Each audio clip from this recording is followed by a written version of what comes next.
Alright, so now we're going to make some pizza. Like I said, today we're having company coming over, and I want to have a few treats for them. I made cookies for them earlier today, but we're going to make some pizza. So in here I have 2 2/3 cups of warm water. Usually you can just let your tap run for a while till the water starts getting warm. That's the warm you want it at. I think that's usually like around 115 degrees. But I could be wrong. If you see or hear it's otherwise, please let me know. And in here we're just going to add 1 packet of yeast and a teaspoon of sugar, because you got to feed them little guys. And we're going to stir that all around a little bit, and we're going to let this sit for about 10 minutes till it gets nice and foamy. So we'll be back. Alright, so our flour, our yeast and everything has come together here, and what we're going to do now is we're going to add at least a tablespoon of olive oil,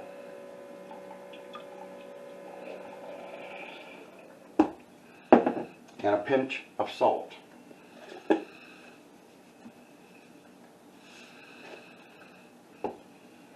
And now we're going to get this ready to go here. What I'm going to do now is,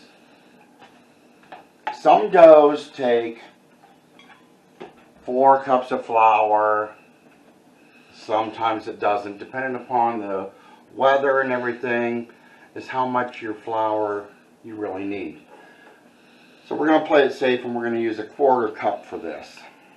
And I'm going to just add a 1/4 cup at a time until we get to the desired dough we're looking for. So we're going to start the mixer on low here.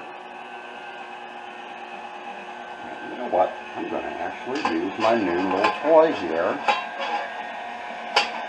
which lets you put stuff in here, and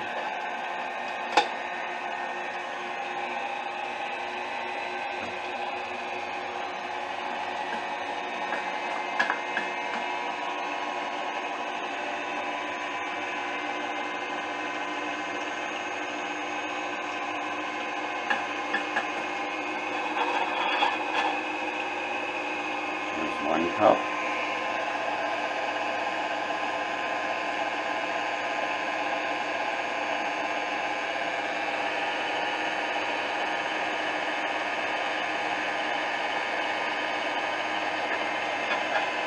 Two cups.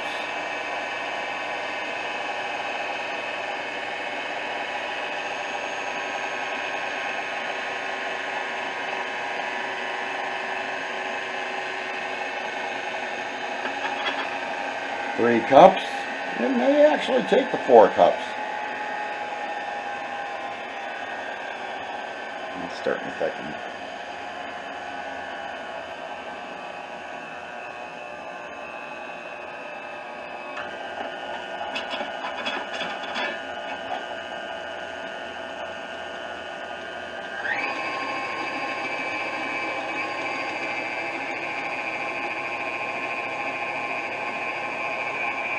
I think we're going to push some of this down here a little bit.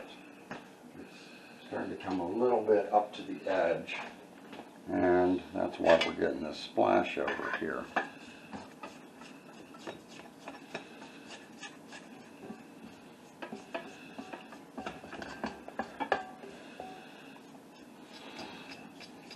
Plus, when you stop and do this every so often, it allows you to still get the dough and the flour to get connected.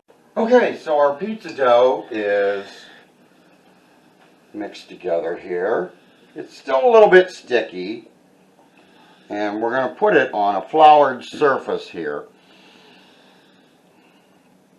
Now, if you don't have a silicone mat, you know, that's fine. I mean, you got to just make sure you put flour down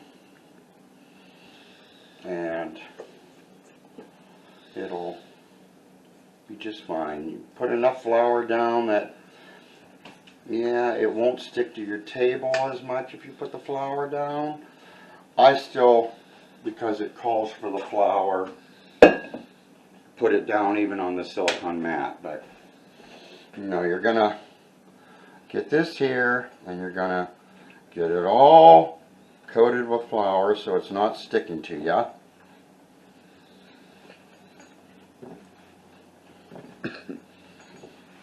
And you're going to get it to nice, knead it all together, make a nice little dough ball.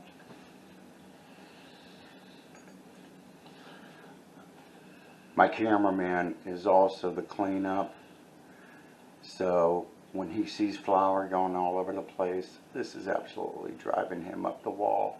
And there ain't a thing he can do about it right now because he's behind the camera. Gotta love it. But we're going to knead this. We're going to get it here to a nice little ball. Now you can over knead your dough as much as you can under knead it too. So when it feels right to you, that's it. Leave it alone. And what we're going to do now is we're going to come over here to the same bowl we just mixed it in. I'm going to put another tablespoon of olive oil around on the inside. And we're going to put this in. We're going to coat it with the olive oil. And give it a little more of a toss while I'm doing that. I'm going to get my hands washed here a little bit. Because this next step, I had to learn on my own. But after I figured it out, then I was seeing online where a lot of people were saying to do this, and it made it a lot easier when you're doing doughs like your pizza dough and all that to rise. Yeah, you put a warm towel on top of it. But the other thing you can do is, you can take some plastic wrap. And it will make more of an airtight seal over the bowl and allow you to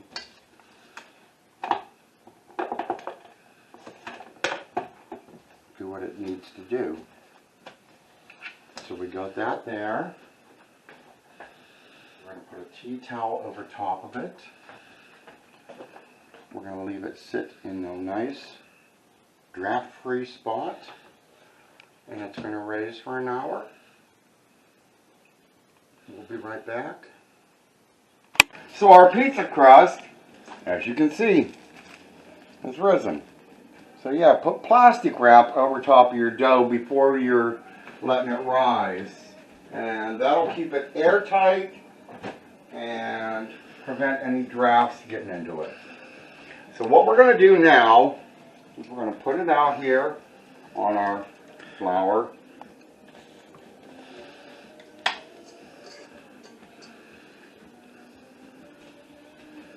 This in the sink here so it starts to soak.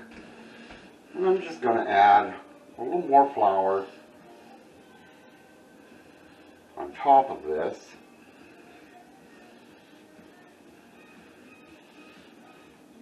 But what we're going to do is we're going to divide this dough and make two separate pizzas. So that way then we're going to have a nice little meal for our guests when they arrive.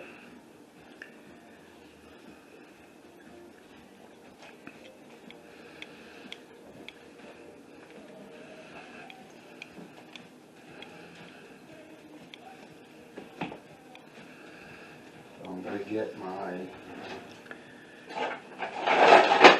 dough cutter here. And we're gonna, that looks pretty even. And there I go again, putting flour on the table. You know he's behind that camera flipping out. I am.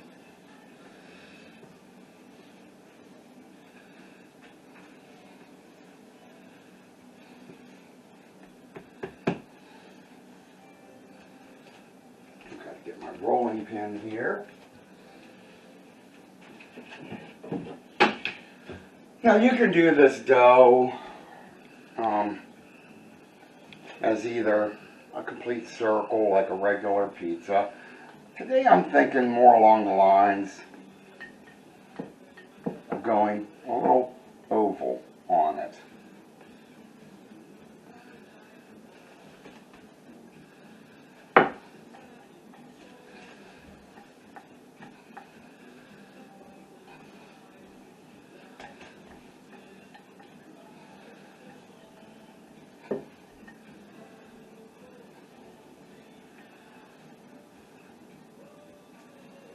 That looks about big enough. So, bring pan number 1 over.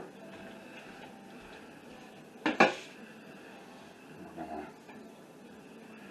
put our dough on here. And tell them what kind of pizza you're making.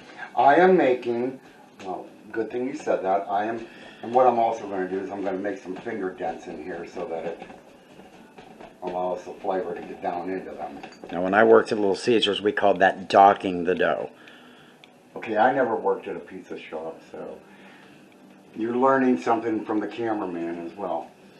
What we're doing here today, though, is I've got a few ingredients sat out here, and one of them is I took some butter, some olive oil, garlic, some parsley, and some fresh oregano, and I added it here to this pan to cook a little bit. And it's going to go with these tomatoes, and we're going to get our mozzarella cheese out as well. And what we're going to do is one pizza is going to be a white pizza or a garlic pizza, whichever you prefer to call it. And then we're also going to do a Margarita style pizza with ricotta, some pizza sauce, and some fresh basil. So, we got one dough already taken care of. We'll get the other one rolled out. And here comes our little friend. We're going to get the other dough rolled out here, so come right back. So we're going to pre-bake our pizza crust. I've got the oven at 350 here. So we're going to pre-bake them for about 20 minutes and let them get nice and brown. We'll be back. Alright, so a little apology here. In the process of recording our video yesterday on the pizzas we were making, there was a problem in the editing, and it's a part that you live, you learn.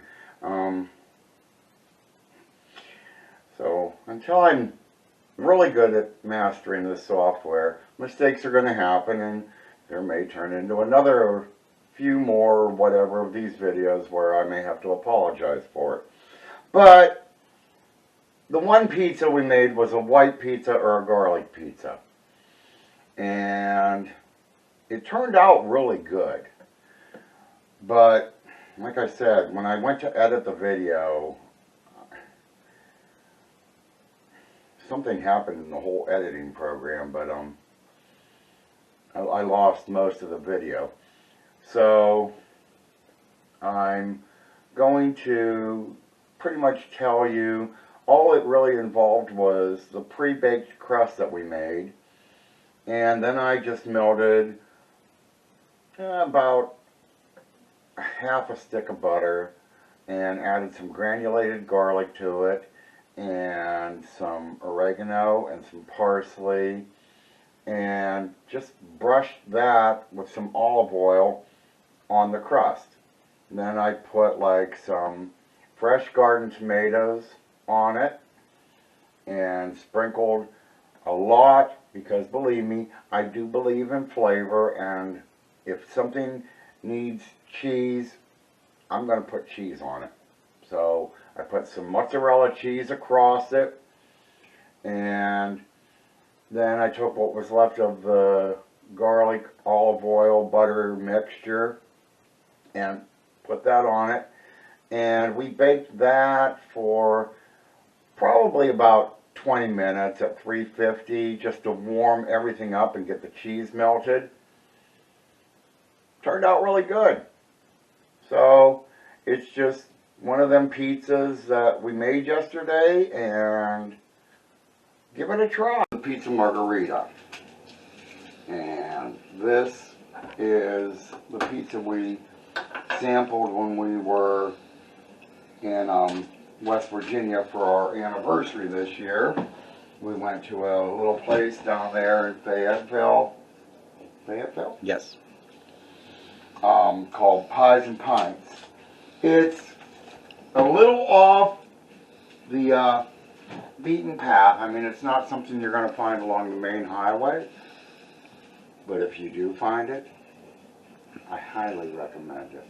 Their pizzas are just to die for.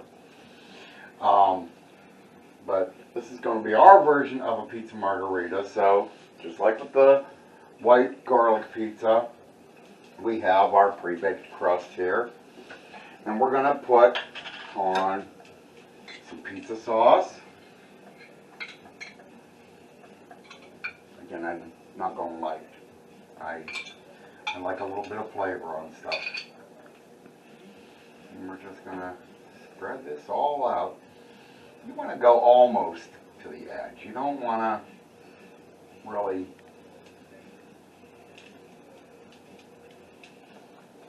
leave anything to chance. Yes, I'm putting sauce on this.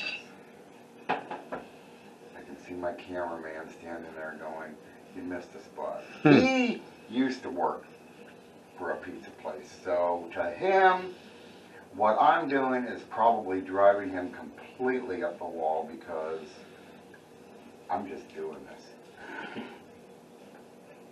Well, actually, I thought they always skimped on the sauce.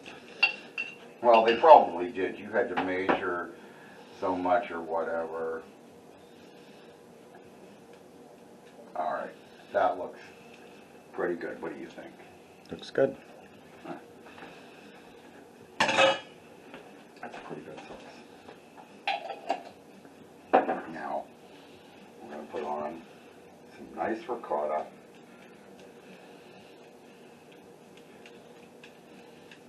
And you just dollop it. Yep, you just put little droppings of it on there.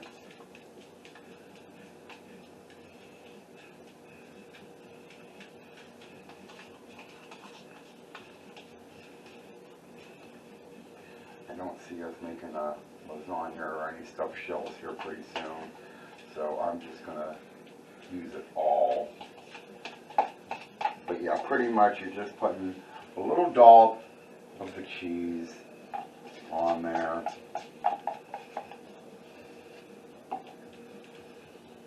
And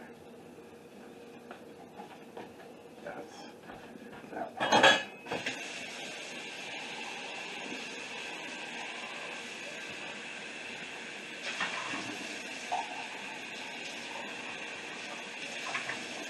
Now the other little part to the margherita pizza is sitting over here in a little container. I have some fresh basil that I chiffonaded, and we're going to put that on after it bakes. You don't want to do that ahead of time. But I am going to add a little bit of oregano just across on here a little bit, for that little presentation. And another thing I'm going to do for this is just a little bit of a seasoning mix of salt and pepper and some garlic powder, just for flavor. And that is Pizza Margherita. Now we're going to bake these here, and we're going to show them to you when they come out. So stick around and we'll be right back. Alright, so our margarita pizza is done. We're going to put the other one in the oven.